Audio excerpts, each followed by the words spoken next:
आज है 13 अगस्त और ये रिजल्ट है 12 अगस्त के टेस्ट का। किसी यूज़र का रिजल्ट हम एक्सप्लेन करने जा रहे हैं, यूज़र का मेन इनपुट और ये कंपैरिजन।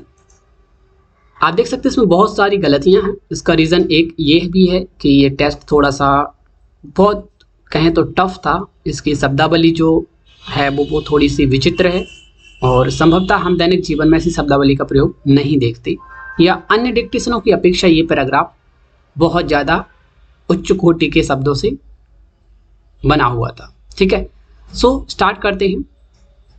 वर्तमान युगीन यथार्थ अब एक्चुअली है क्या, इसमें यूज़र ने लिखा बट वो ये आइडेंटिफाई करने में थोड़ा सा परेशान रहा कि इसमें कॉमा कहाँ लगाना है। हालांकि मैंने डिक्टेशन क्लियर बोली थी कि उसमें आप समझ सकें कि कर्ता कहाँ पर है, पद कौन से हैं जिनमें आपको कॉमा लगाना है, सेंटेंस कहाँ पर खत्म हो रहा है, पैराग्राफ कहाँ पर चेंज हो रहा है। हिंट नहीं दी बट मैंने ब्रेक उसी प्रकार से लिया है ताकि आप आसानी से आइडेंटिफाई कर सकें। खैर कोई बात नहीं, आप चाहें तो ट्रांसलेशन के टाइम पर भी ये सब चीज़ें सीख सकते हैं, मतलब प्रयास कर सकते हैं कि देखें कहाँ पर पद में कॉमा लगना है, कहाँ पर शब्द question mark, sentence question mark है। ठीक है, तो ये सारी चीज़ें आप आइडेंटिफाई कर सकते हैं रिव्यू के दौरान, बट मोस्टली लोग टाइप करके सबमिट कर देते हैं, रिव्यू भी नहीं करते। तो ये सारी चीज़ें बनती हैं गलतियों का आधार। यहाँ पर ही वही चीज़ आप देख सकते हैं, शब्द एक अलग था, वर्तमान युगीन यथार्थ, ये चीज़ अलग थी। ये कर्ता समझिए आप, किन किन पर क्या है कंडीशन उसकी, मूल्यों, आदर्शों, मानदंडों में परिवर्तन, टकराव, अंतर्द्वंद का संधिकाल है। क्या चीज़ संधिकाल है, अंतर्द्वंद का क्या संधिकाल है, वर्तमान युगीन यथार्थ। ओके, यूजर लिखा बट परिवर्तन के बाद कॉमा नहीं लगा पाया, टकराव, अंतर्द्वंद उसने गलत कर दिया।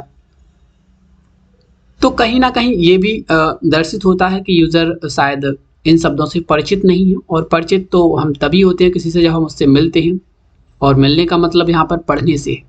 जब तक हम किसी आर्टिकल को, शब्द को पढ़ेंगे नहीं, वो जब कभी हमें पहली बार सुनने को मिलेगा हमारे लिए अपरिचित ही होगा। जैसे आप चीन के किसी व्यक्ति से मिलें तो आप उसका ना तो नाम समझ पाएंगे ना चेहरा पहचान पाएंगे, क्यों? क्योंकि आप पहली बार मिल रहे हैं उससे।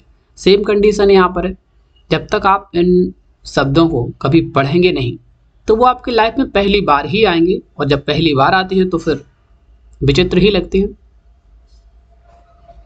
रूढ़िगत आदर्श, मान्यताएं एवं नैतिकता अभी भी आधुनिक वैज्ञानिक व मानवतावादी मूल्यों से पराजित नहीं हुई है। आधुनिक वैज्ञानिक को अगर आप इग्नोर कर दें, क्योंकि कुछ लोग नहीं लगाते डैश, बट चूंकि ये एक पद है, मैंने जैसे प्रीवियस वीडियो में कहा कि जब कोई पद और के और शब्द से जुड़ने वाले होते हैं, अगर उनमें और नहीं आता तो हम डैश का प्रयोग करते हैं। जैसे माता और पिता को माता डैश पिता कर देते हैं, बाल बच्चे, बाल और बच्चे को बाल डैश बच्चे कर देते हैं, दिन और रात को दिन डैश रात कर देते हैं। उसी प्रकार से कुछ शब्द होते हैं जिन्हें हमें मतलब स्वविवेक से आइडेंटिफाई करना होता है, लेकिन वो तभी हम कर पाते हैं जब हमारा शब्दकोश मजबूत हो। हम डेली आर्टिकल्स पढ़कर ही अपने शब्दकोश को मजबूत कर सकते हैं। जैसे कुछ लोग एडवांस हो जाते हैं, अगर आप किसी बच्चे की कॉपी देखें तो आपको पता चलेगा कि उसने वो अशुद्ध लिखा है वो शब्द। क्यों? क्योंकि आपको पता है वो ऐसे लिखा जाता है। सेम कंडीशन आपके साथ है, आपने वो शब्द देखा ही नहीं तो आपके लिए वो तो शुद्ध है, पर हम या हमारे जो भी बंदा होगा जो बेहतर जानता होगा वो कहेगा यार ये शब्द गलत है। क्यों? क्योंकि उसे पता है वो ऐसे नहीं वैसे लिखा जाता है। ठीक है, तो वही चीज़ है, आप पढ़िए, टाइम निकालिए थोड़ा सा। अगर आप एंटरटेनमेंट के लिए 2 घंटे देते हैं तो यहाँ पर 20 मिनट इनफ है। 2 आर्टिकल्स पढ़ेंगे आप दिन में, हर दिन नए शब्दों से परिचित होंगे।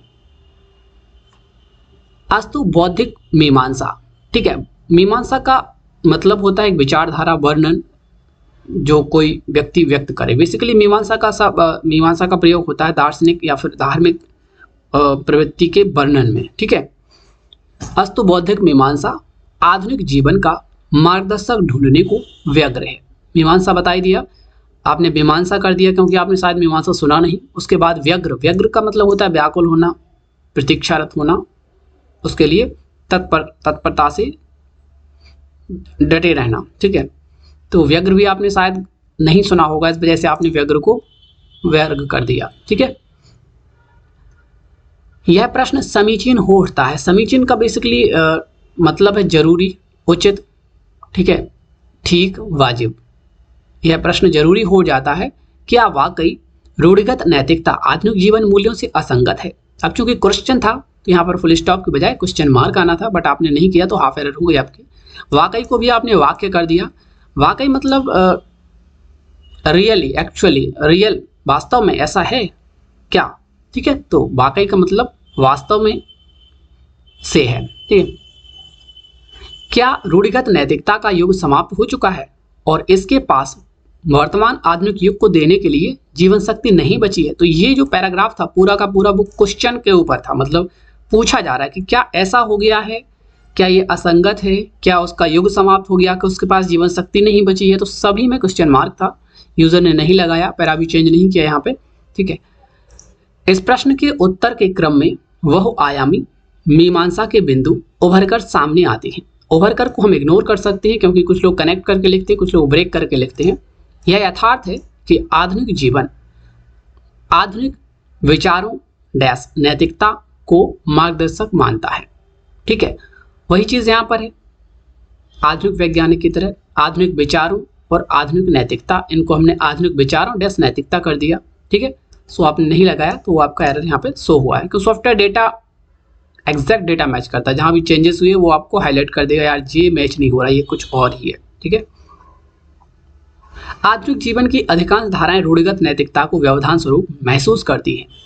देखो अधिकांश धाराएं, भले कुछ भी हो सेंटेंस, अधिकांश धाराएं महसूस करती हैं, सिंपल है आएगा, ठीक है।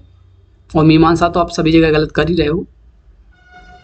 आधुनिकता की कई मान्यताओं से परंपरागत रूढ़िवादिता का सीधा टकराव महसूस किया जा सकता है, ठीक है। यहां पर आपने लिखा सही होगा, पढ़ा सही होगा, टाइप भी आपने अपने हिसाब से सही किया होगा, लेकिन ये जल्दबाजी में हो गया ना गलत, परंपरागत हो गया, जल्दबाजी में एक मात्रा एक्स्ट्रा इनपुट हो गई, अदरवाइज ये आपका सही हो जाता, ठीक है। सो प्रयास कीजिए कि आप एक बार स्क्रीन पर झांक लें कि आपने लिखा क्या है, क्योंकि वही चीज़ है ना, हमने सही लिखा था, हमने सोचा भी सही, पढ़ा भी सही, अपनी मतलब अपने दिमाग से हमने सोचा कि हमने टाइप भी सही किया, बट एक्चुअली वो गलत हो गया, ठीक है। रूढ़िगत नैतिकता एवं आधुनिक जीवन के आदर्शात्मक टकराव मुखर है। मुखर का मतलब बेसिकली होता है वाचाल, बहुत ज़्यादा बोलने वाला, तो बहुत ज़्यादा चर्चा होने वाली, ठीक है। यहाँ पर चर्चा से मतलब है इसका कि रूढ़िगत नैतिकता और आधुनिक जीवन के आदर्शात्मक टकराव बेसिकली बहुत ज़्यादा चर्चा के विषय हैं। रूढ़िगत नैतिकता तर्कवाद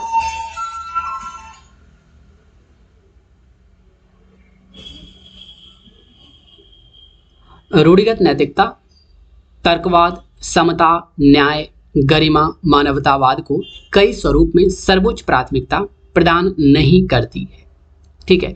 अब एक्चुअली ये रूढ़िगत नैतिकता करता था, तो यहाँ पर ये तो यूज़र ने सही लिखा, बट सर्वर में ये रॉन्ग फीड है, तो यूज़र का सही है। बाकी यूज़र ने नैतिकता में कॉमा नहीं लगाया, बट ये पद थे, समता में कॉमा नहीं लगाया, गरिमा को गलत कर दिया, कॉमा तो लगाया बट गरिमा कर दिया, गरिमा होता है, गरिमा नहीं, ठीक है।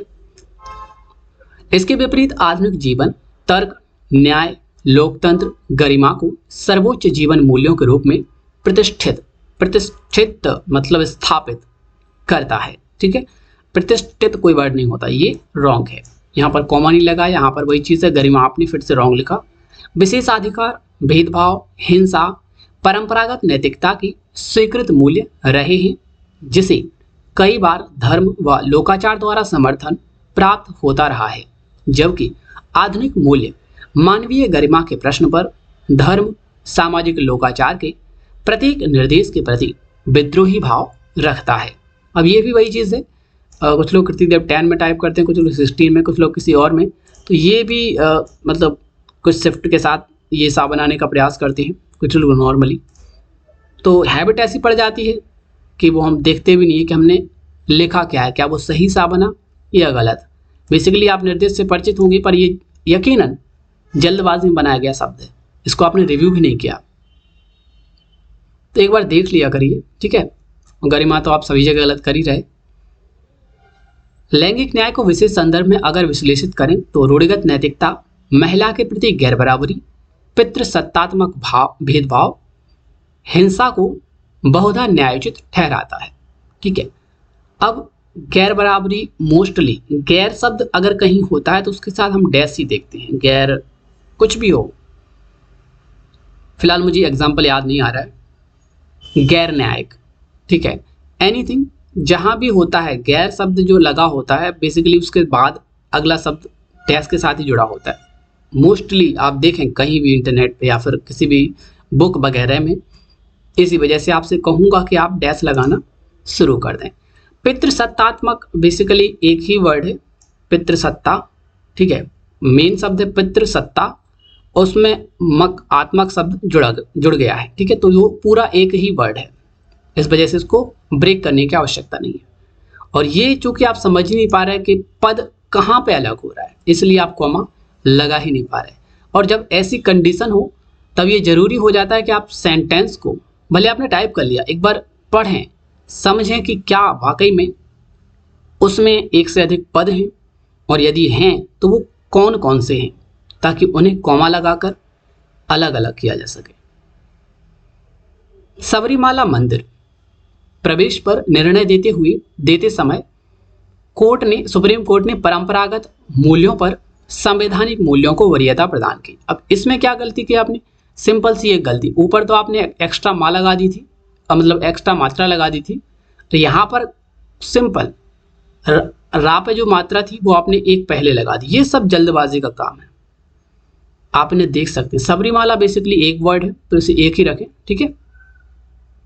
वहुदा आपने शायद लिखा नहीं है, छोड़ दिया, ये आप इग्नोर कर सकते हैं, ठीक है, शायद रॉन्ग फीडे सर्वर में हुए बोला गया है, ठीक है।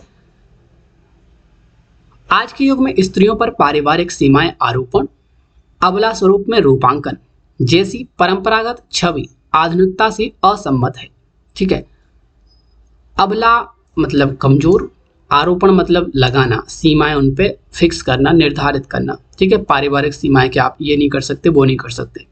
अबला स्वरूप में रूपांकन मतलब उसको कमजोर दर्शाना कि बाहर मत जाना, वही लोग दबोच लेंगे, कुचल देंगे, मार देंगे, जो भी है, ठीक है। तो ये दो चीजें इन पे चल रही हैं, बट ये एक्चुअली आधुनिकता से असम्मत है, मॉडर्निटी में ये सही नहीं है।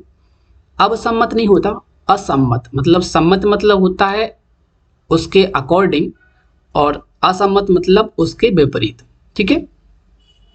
ये वही चीज़ है कि आप जब तक पढ़ेंगे नहीं तब तक इनसे परिचित नहीं होंगे। और छवि हो, रवि हो, कवि हो, इस टाइप के जितने भी वर्ड हो, चाहे आप कितने भी लाउडली बोलें, इन पे मात्रा कभी भी बड़ी नहीं होती, छोटी एक ही होती है, ठीक है। बाल विवाह, यौन अपराध, अवसरों की विषमता, परंपरागत सामंती सोच के ही विकृत अपशिष्ट हैं। ये भी वही चीज़ है कि यहाँ पर डिफरेंट चीज़ें बताई गई हैं रिलेटेड टू फीमेल, तो ये सब चीज़ें भी पद थे अलग अलग, इनको आपको कॉमा से अलग करना था। यौन में मतलब आप भले बोलें, यौन में आपको पता नहीं कैसे मतलब अम की बिंदी सुनाई दे रही है, पर ये है नहीं, एक्चुअली में होता नहीं, ये एक्चुअल शब्द है, ऐसे लिखा जाता है, ठीक है। बाल विवाह कॉमा यौन अपराध, ये दो अलग अलग चीज़ें थी। और विषमता ऐसे नहीं लिखा जाता, ये विषम ऐसे लिखते हैं, ठीक है।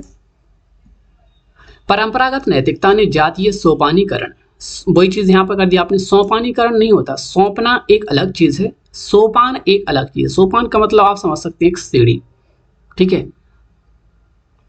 एक स्टेज। पवित्र संकल्पना आदि द्वारा दलित, आदिवासी, पिछड़े वर्ग को बहिष्करण, अलगाव व हिंसा का पात्र बनाया।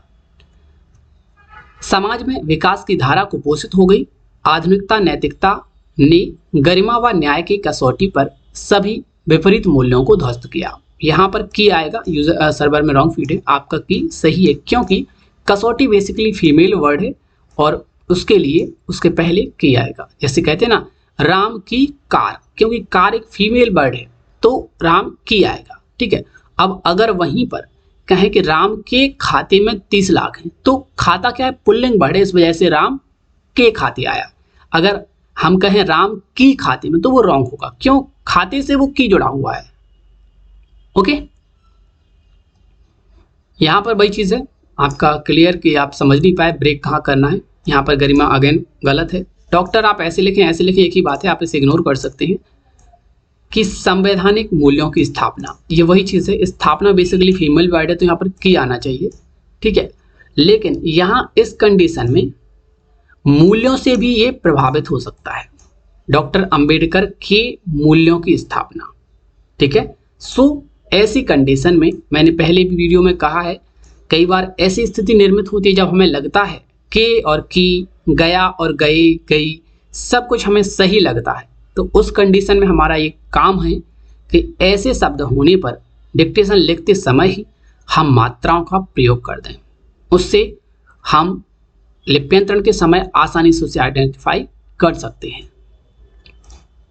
क्योंकि स्थापना के लिए की हो सकता है और मूल्यों के लिए के हो सकता है, दोनों ही अपनी जगह सही है। गांधी जी के सर्वोदय, ये क्लियर है कि सर्वोदय पुल्लिंग वर्ड है तो के ही आएगा। लोहिया जी की सप्त क्रांति, अब यहां पर पक्का है कि की ही आएगा क्योंकि सप्त क्रांति स्त्रीलिंग वर्ड है, सख्त क्रांति नहीं होता, सप्त क्रांति। ठीक है, यहां पर वही चीज है मैंने कैसे बताया था अभी आपको, रवि कभी कुछ भी हो, क्रांति भी वही वर्ड है, ऐसे लिखा जाता है। ठीक है, दृढ़ स्वर्णी, इनके दृढ़ स्वर ने आधुनिक मूल्यों को आधुनिक जीवन का मार्गदर्शक नियुक्त किया। दृढ़ और द्वंद्व आपने पता नहीं कैसे लिख दिया, और द्वंद्व भी सही नहीं है, वो ये पता नहीं क्यों बनाते हैं आप। द द्वारा वाला जो वर्ड होता है ना, द वा, वो होता है द्वंद्व में, द वा, जिससे आप कॉमा लगाते हैं, जिससे आप द्वारा लिखते हैं, वही वर्ड होता है द्वंद्व में। परंतु यहाँ पर उसका मतलब नहीं था, दृढ़ था, वो आपने पता नहीं कैसे लिख दिया। तो पढ़ते समय थोड़ा सा फोकस कीजिए।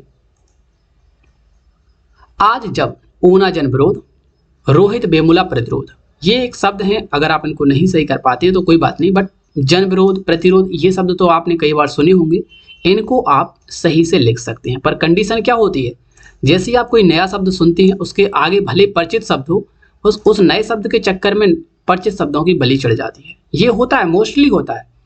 पर समाधान यही है कि 10 लोगों को मारने से बेहतर है एक मरे।